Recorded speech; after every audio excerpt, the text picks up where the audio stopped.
Okay, so this is an intro video into direct and inverse proportion,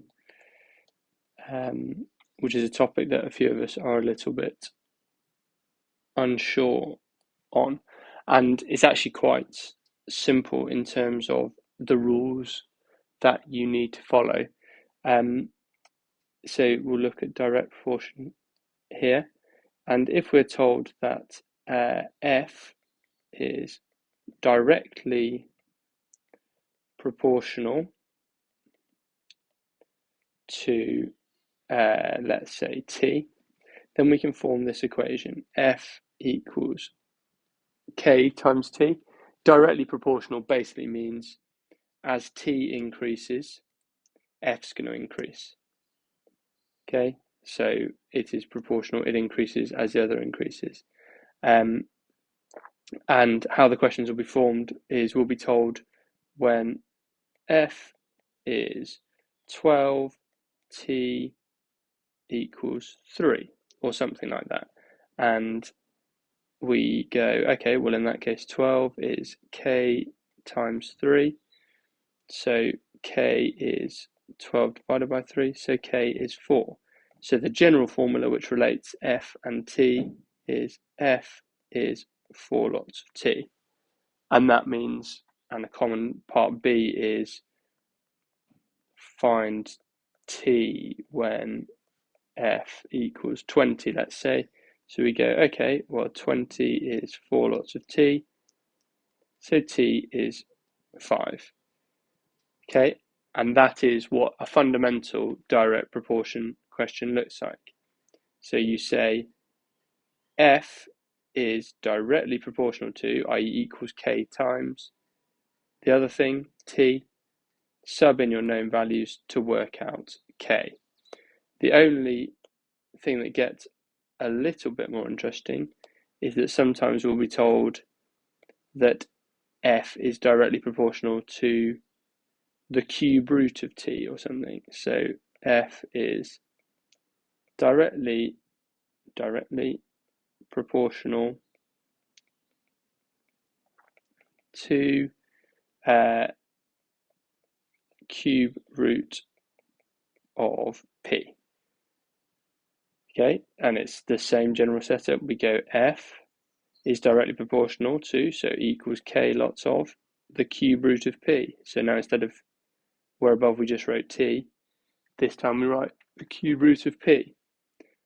Then we'll be given some information like when p equals 64,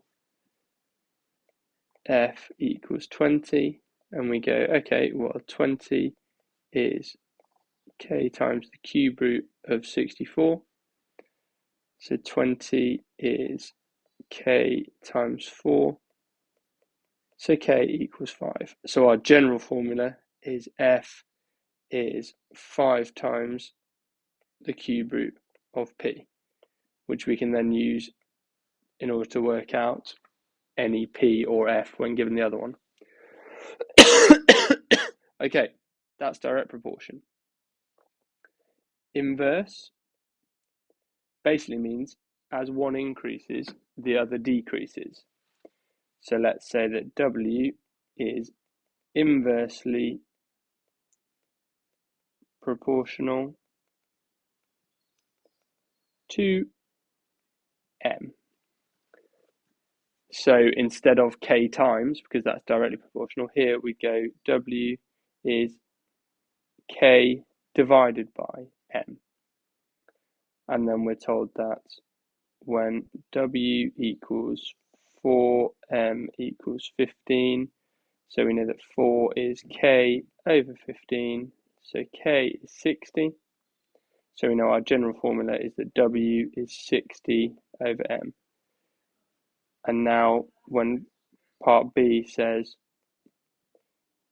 find m when w equals 10, we go, okay, 10 is 60 over m, and multiply by m, divide by 10, so m is 60 over 10, m equals 6.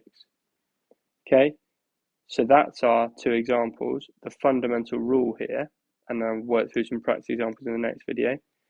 The fundamental rule is that if it's direct, then we do A is K times B. If it's inverse, we do A is K divided by B. The things which will catch us out are if it says A is proportional to B squared or something, okay, or A is inversely proportional to the square root of B, and you'll need to sometimes adjust the things, i.e. put a squared or square root or cube root sign on it, etc. Okay, have a watch through that. Hope that's useful. I will do a separate video now where I work through some problems and you can work alongside them. Worth just saying, obviously don't spend all your time on proportion. There's lots of topics that you need to review, and there's a practice worksheet that will be really useful. So just make sure you're working through like with sufficient time on each topic.